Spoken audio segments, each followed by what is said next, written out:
මං ඇත්තටම යොහනි වගේමයි සිංතරා. මම අර දෙවනේ සැරෙන් සැරේ කෝලන් මං හිතුවා මේ කවුරු හරි රෙකෝඩින් මම නම් කියන්නේ මේක අහන්න ඕන දෙන්නගේ. දෙන්නගේ ලයිව් අපි බලමු. මේක අහන්න ඕන. තමයි යන්නේ.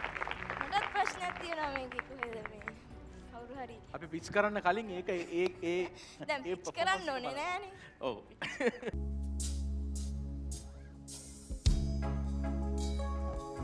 Are you ready? Nisrat. Kim. हाँ जुटा කතාවට ආවොතින් ඔයා අද මාගෙම කරගන්නද රහසක් කියලා හා කිව්වොත් ඔයා මට මාවෙනම් නුඹේ අද රජිනිය සදහට මං දෙවරක් නොහිතා දැනෙන්